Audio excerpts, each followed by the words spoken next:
Frères et sœurs, que la paix et la grâce de notre Seigneur et Sauveur Jésus-Christ soient avec vous.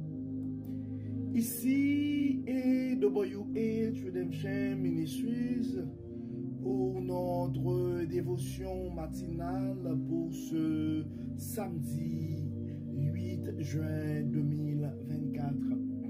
Toujours dans la mission de vous accompagner semaine après semaine, matinée après matinée, réveil après réveil sur le chemin du royaume de Dieu.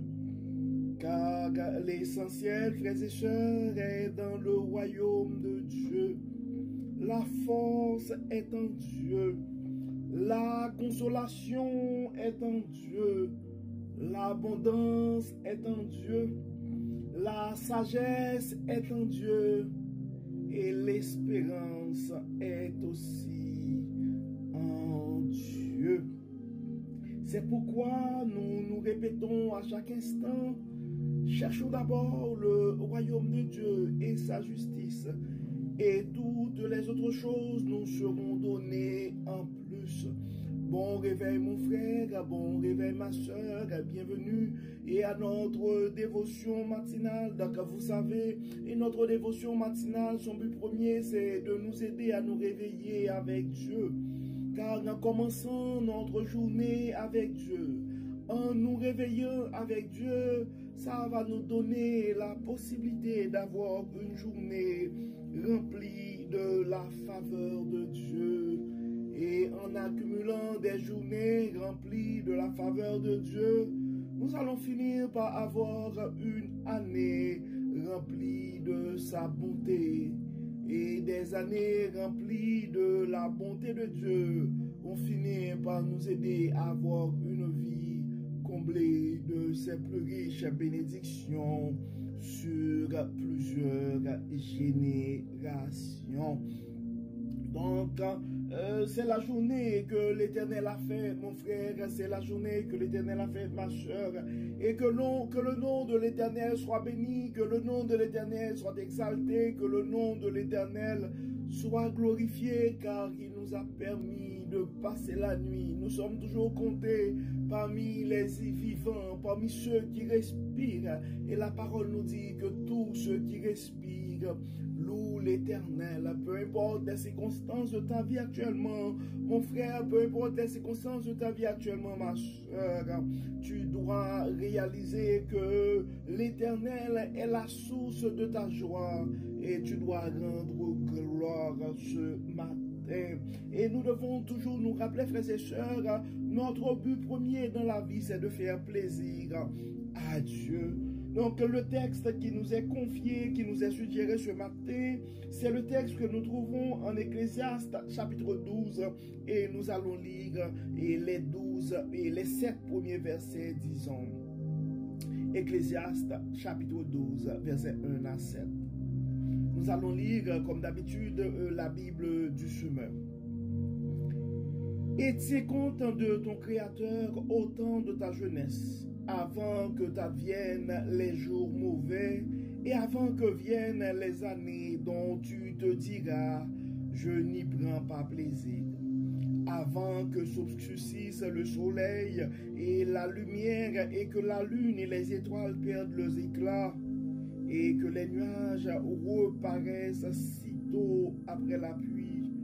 C'est l'époque où se mettent à trembler les gens qui gardent la maison et où se courbent les hommes vigoureux, où cessent les broyeuses car les voilà trop peu nombreuses, et où celles qui regardent par les ouvertures sombres dans l'obscurité, où les deux battants de la porte se ferment sur la rue, où le bruit de la meule s'affaiblit, où l'on se lève dès le chant de l'oiseau et où faiblissent toutes les chanteuses. C'est le temps où l'on craint la moindre pente et où l'on a peur en chemin, où l'amandier fleurit et où la sauterelle devient laude, où la capre n'a plus de goût. Et ainsi s'en va l'homme vers la demeure qui l'attend dans les ténèbres. Et déjà les pleureuses s'assemblent dans les rues. Oui, tiens compte de lui avant que se rompe le fil d'argent, que se brise la coupe d'or, que la jarre à la fontaine se casse, que la poulie se brise et tombe dans le puits, que la poussière retourne à la poussière comme elle était auparavant, et que l'esprit retourne à Dieu qui l'a donné. Donc, nous avons l'impression, frères et sœurs, que Dieu veut nous enseigner quelque chose et cette semaine à travers sa parole. On a parlé la dernière fois des cycles. Donc, nous devons considérer les cycles de la vie. Donc, et on avait vu la dernière fois qu'il y a toutes choses en son temps. Il y a un temps pour chaque chose. Donc c'est la même, donc dans la vie, frères et sœurs, nous devons tenir compte des cycles de la vie. Donc à un certain âge, nous sommes jeunes, nous sommes capables de faire beaucoup de choses et à un certain moment aussi, notre force s'abaisse un peu. Donc nous devons comprendre que ainsi va la vie. Donc c'est ça la saison, les différents cycles de la vie. Donc généralement on disait si jeunesse savait, si vieillesse pouvait. Donc en fait, nous devons faire attention pendant nos jours de jeunesse pour ne pas tomber à la folie, pour ne pas ignorer la sagesse, les enseignements de Dieu, afin que les mauvaises décisions, des folies de jeunesse, des erreurs de jeunesse n'entravent pas trop et les possibilités, les opportunités que nous avons pendant la jeunesse. Mais ça arrive aussi quand l'âge commence à baisser. C'est vrai, nous n'avons pas la force de faire les choses qu'on pouvait faire avant. Mais nous devons grandir en sagesse aussi pour comprendre que Dieu fait toute chose belle en son temps. Nous devons comprendre que nous devons nous fier à l'agenda de Dieu et laisser au temps de faire son œuvre. Donc, le sage, à travers le livre d'Ecclésiaste, veut nous enseigner à avoir cette sagesse, à avoir la possibilité de profiter les choses que nous pouvons faire pendant notre jeunesse et de comprendre aussi quand la vieillesse arrive, eh ben, c'est le temps qui est en train de faire son œuvre. Donc toi qui es jeune ce matin, ne néglige pas les enseignements de Dieu et fais attention à tes décisions pour que des erreurs de jeunesse n'entravent pas, ne diminuent pas et la force de ta jeunesse. Et toi aussi ce matin, si tu commences à avancer en âge, donc tu dois comprendre que maintenant c'est pas la force qui est donc ta force présentement c'est pas ta force, donc la force et c'est pas la force qui a et la priorité, mais c'est surtout la sagesse. Donc nous devons comprendre que le temps est en train de faire son œuvre, notre corps est en train de baisser et d'utiliser surtout et la sagesse, l'intelligence et les expériences qui sont accumulées, que nous avons accumulées dans le temps.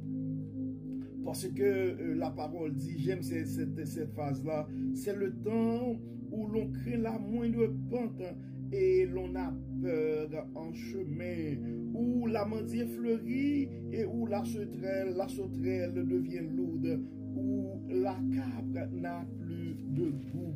Et ça, c'est quand même à une fois, et enfin ce texte-là, nous venons de lire Ecclésiaste chapitre 12, verset 5, mais nous sommes conscients aussi que et c'est dans le sens, par la première partie du verset, enfin c'est quand même au sens figuré, mais dans le sens propre aussi, parce que quand on arrive à un certain âge, on voit des fois des personnes âgées, mais ce sont des gens et que ça pourrait être en santé, mais juste une petite incrédule, particulièrement en Amérique du Nord, ça glisse, ça tombe dans la neige, et ça crée et d'un coup une fracture au niveau de la hanche ou une fracture au niveau des os, et généralement ça crée, et généralement ce sont des accidents, des choses pareilles qui engendrent la faim ou qui diminuent la force généralement des personnes âgées. Donc oui, c'est le temps où l'on crée la moindre pente, c'est le temps où on réfléchit par rapport à nos décisions, c'est le temps où on évite de prendre des risques.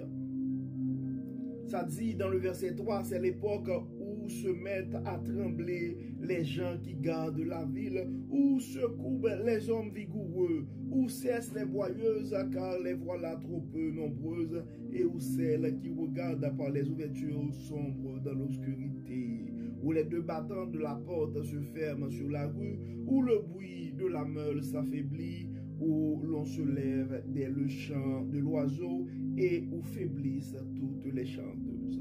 En fait, frères et sœurs, nous devons comprendre que en fait, il y a des cycles dans la vie. Et donc, nous l'avions dit la dernière fois, comme dans les marchés financiers, il y a des cycles et des cycles et des cycles haussiers et des cycles baissiers. La même chose dans l'économie aussi.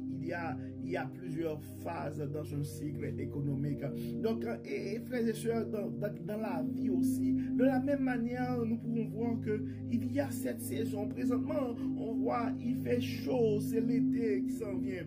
Mais en fait, on se souvient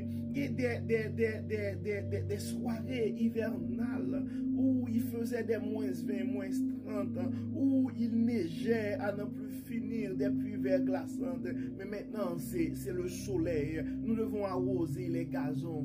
Donc, vous pouvez comprendre, frères et sœurs, donc c'est la vie. Donc, nous devons nous fier à l'agenda de Dieu. Nous devons...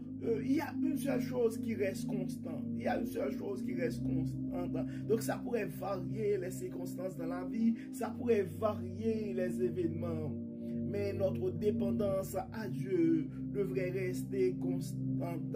Et la bonté de notre Dieu, eh ben, ça, c'est un constant. Là, notre dépendance par rapport à Dieu, ce sont des choses qui doivent demeurer. La confiance que nous faisons à l'agenda de Dieu, peu importe les circonstances, nous devons continuer à faire confiance à Dieu, frères et sœurs. Et c'est ça la sagesse. Donc c'est ça la sagesse que Dieu donne. C'est la sagesse, j'ai l'impression que Dieu veut nous enseigner et à travers cette semaine, à travers cette parole. Donc peu importe les circonstances, mon frère, peu importe les circonstances, ma soeur, tu dois te rappeler que nous sommes créés pour rendre gloire à Dieu. Nous sommes créés pour faire la volonté de Dieu. Nous sommes créés pour accomplir le plan divin. Donc, peu importe les circonstances, continuons à faire confiance à l'agenda de Dieu, car il y a un temps pour chaque chose. Donc, comme d'habitude, frères et sœurs, nous allons prier, nous allons remercier Dieu pour sa fidélité envers nous, parce que de plusieurs manières, il n'arrête pas de partager ce message avec nous. Nous allons demander à Dieu aussi de continuer à partager avec nous à sa manière sa sagesse et de nous aider à réaliser, à comprendre qu'il y a plusieurs cycles dans la vie et nous devons continuer à faire confiance à l'agenda de Dieu. Dieu Tout-Puissant, Dieu trois fois saint, nous te disons merci, Dieu clément, pour ton amour, pour ta fidélité. Merci Seigneur pour ta patience envers nous et à ta manière, tu n'arrêtes pas de nous répéter donc sur plusieurs formes. Donc, et ta parole, tu nous révèles ta sagesse. Merci Seigneur pour ton amour, merci pour ta grâce, merci pour ta fidélité. Et nous aimerions présenter devant toi présentement et nos frères et sœurs qui sont en train de vivre des situations difficiles, soit la maladie, soit la précarité, soit des difficultés familiales. Tu les connais par leur nom, tu connais leurs adresses. Et donne-nous, Seigneur, à pouvoir continuer à nous confier en toi et de faire confiance à ton agenda. Et donne-nous, Seigneur, la sagesse de pouvoir accepter les bas de la vie et de pouvoir accepter que ça vient le temps que notre force commence à nous abandonner. Dieu de toute puissance, aide-nous à utiliser la sagesse, aide-nous, Seigneur, à pouvoir garder confiance en toi, à pouvoir nous fier à toi et à suivre tes commandements. Nous te demandons, Dieu clément, de ne pas abandonner nos jeunes aussi et donne-leur, Seigneur, de comprendre, même s'ils ont toute la force présentement, ils ne doivent pas abandonner des enseignements, car la sagesse peut faire toute la différence. L'intelligence et la connaissance qu'on peut trouver dans ta parole peut faire toute la différence.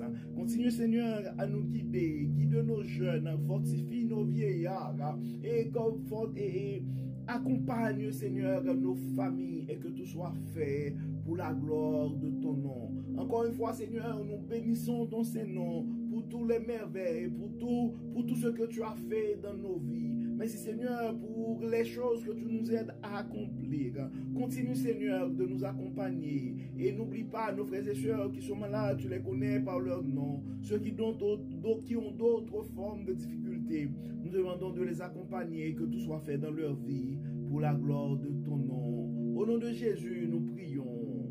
Amen. Amen.